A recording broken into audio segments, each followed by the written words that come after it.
Сәлеметсіздер ме, құрметті оқушылар? Бүгінгі қазақ тілінен онлайн сабағымызға қош келдіңіздер.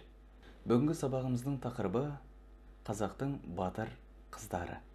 Бүгінгі біздің сабағымыздағы негізгі мақсат мәтіндегі стильдерді тану және батыр апаларымыздың өмірімен танысу. Демек, бүгінгі сабақта сендердің білетіндерің стильдердің түрлерін танисыңдар. Мәтіннен стильдерді ажыратасыңдар және батыр апаларымыздың өмірімен танысасыңдар. Естеріңізде болса, өткен сабақта біз мәтіннен негізгі ойды анықтауды өткен едік, ал бұл жолы сол мәтіндердің қандай стильде жазылғандығын анықтайтын боламыз. Енді біз мәтіннен стильдерді ажыратпай тұрып, әуелі стильдің не екенін және оның түрлерімен танысып шығайық. Білесіздер, кез келген салада өзінің стильдері болады. Мысалы, киім киінудің бір стилі болады, классика, тағы да басқа түрі деп айтып жатамыз. Дәл сол сияқты сөздердің де жазушының және айтушының да өзінің стильдері болады. Стиль сөйлеушінің немесе жазушының белгілі бір тақырыпқа қатысты сөз саптауы, яғни өзінің жеке стилі. Бірінші, ауызекі сөйлеу стилі. Бұл стиль екеуара әңгімеде, қарапайым ғана диалогтарда кездеседі көбінесе. Келесі, ғылыми стиль. Бұл нақты, дәлелді, факттармен, кәдімгідей нақты тиянақты, ешқандай көркем әдебиет стилін қоспастан сөйлеу стилі. Ресми іс-қағаздар стилі көбінесе құжаттарда келеді. Келесі, публицистикалық стиль. Бұл газет-журналдарда көпшілікке үндеу ретінде жарияланатын стильдердің түрі. Соңғысы, көркем әдебиет стилі. Көркем әдебиет стилі көбінесе көркем шығармаларда кездеседі. Олай болса, қазір сіздерге екі түрлі мәтін беремін. Сол мәтінді мұқият тыңдап, мәтінді тыңдап болғаннан кейін тапсырмаларды орындауға кірісейік. Ал енді сіздерге мәтін бермей тұрып, мәтін алды тапсырманы беріп алайын. Қазір сіздер қолдарыңызға қалам дәптерлеріңізді алып, мына тапсырмаларды жазып алыңыздар. Екі түрлі мәтін береді, сол мәтіннен біздер нені анықтауымыз керек? Бір, тақырыбын анықтау. Екі, қандай стильде жазылған, соны анықтауымыз керек. Үшінші, стильге тән тілдік бағдардан мысалдар келтіруіміз керек. Мысалы, ол мәтінде нелер кездесті? Тұрақты тіркестер кездесті ме, әлде теңеу сөздер кездесті ме деген сияқты, сол стильге тән тілдік бағдарды табуымыз керек. Олай болса, дайын болсаңыздар, біз бірінші мәтінмен танысамыз.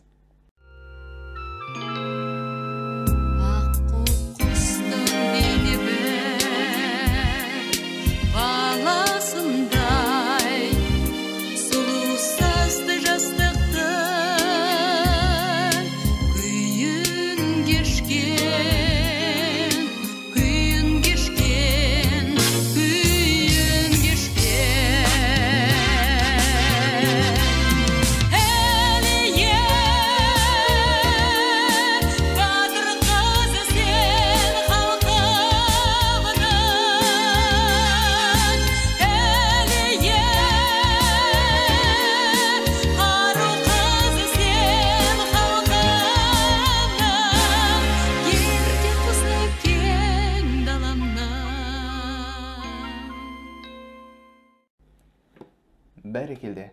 Тыңдап болған болсақ, онда екінші мәтінді тыңдайық.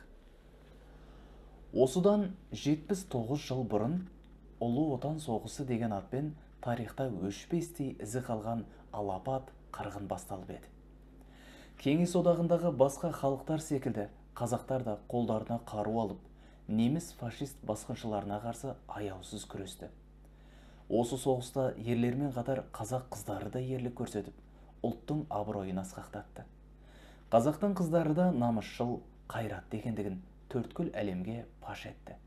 Солардың қатарында Мәншүк Мәметова мен Әлия Молдағұлова да бар. Бірі пулеметші, екіншісі сұр мерген. Мәншүк пен Әлия ел есінде мәңгілік қалды. Осы есімдермен қатар қазақтың тағы бір қызы соғыста айрықша қаһармандық көрсеткен Хиуаз Доспанова. Ол жау шебіне 300-ден аса ұшып шықты. Соғыс кезінде көрсеткен ерліктері үшін Қызыл жұлдыз, екінші дәрежелі отан соғыс ордендерімен медальдармен марапатталды. Хиуаздың соғыстағы ерлігі лайықты бағаланды. Нұрперзент Домбай. Ендігі кезекте екі мәтінді де тыңдап болсақ, онда тапсырманы орындауға кірісейік. Бірінші мәтін және екінші мәтіннен біз не істеуіміз керек еді? Біріншіден тақырыбын анықтауымыз керек, яғни тақырып жазуымыз керек. Екіншіден қай стильде жазылған, үшіншіден қандай тілдік бағдарлар кездеседі, соны жазып алайық. Жарай ма?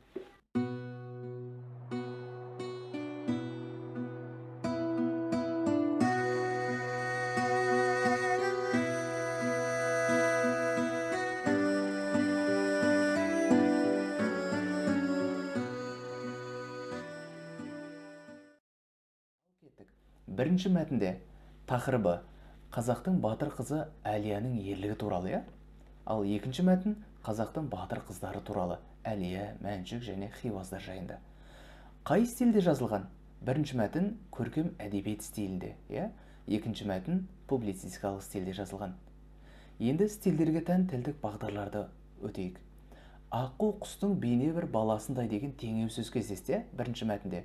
Демек, бұдан біз көреміз оның көркем әдебиет стиліне жататындығын білеміз.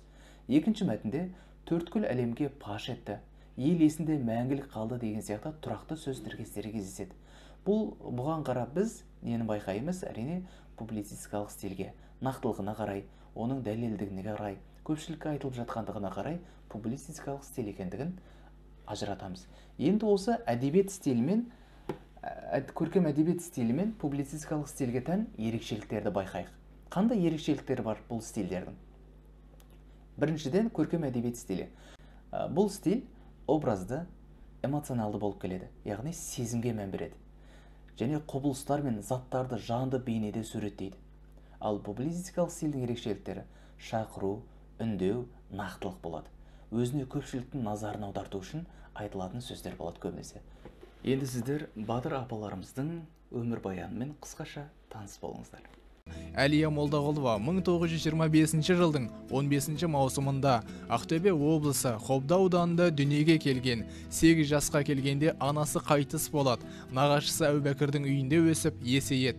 1942 жылы өз еркімен майданға аттанып, мергендер мектебін үздік бітірді. Соған қарамастан оны біраз уақытқа дейін атыс шабыс алаңына жақындатпады. Бірақ жас қазақ қызы алға ұмтылды, жауға қарсы оқ жаудыруға асықты. 1943 жылы снайперлер дайындау мектебін аяқтайды. Сол жылы арнайы атқыштар бригадасының снайпері болған.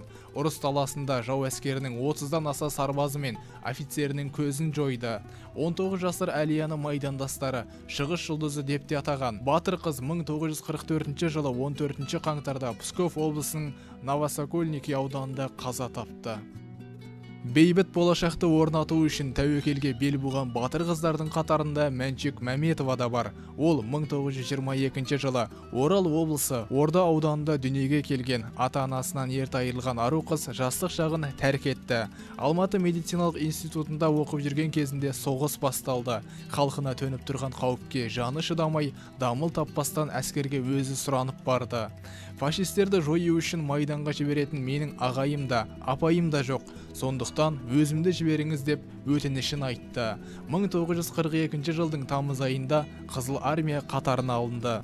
Осылайша отанды артқа тастап, ерлермен қатарласып жаумен алысты. Әйелмін деп әлсіздік танытпады, жаспын деп соғыс жалын жатырқамады. Бар арманы қалайда жеңіске жету. 1943 жылдың 15 қазанында Псков облысының Невель қаласын босату үшін қантөгіс соғыс басталды. Сол күні Мәншүк пулеметімен дамылсыз оқ атып, ерен ерлік көрсетті. Жаудың Мәншүкке қарсы атқан оғы оның ажал оғы болып, өрімдей қыздың өмірін қиды.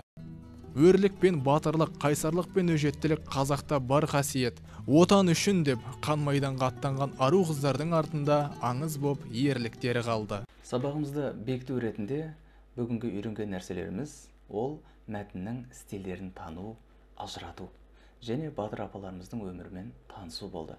Үйде сіздер өздеріңізге берілген тапсырманы орындап, келесі сабаққа дайын болыңыздар. Сабаққа қатысқандарыңыз үшін рахмет. Сау болыңыздар.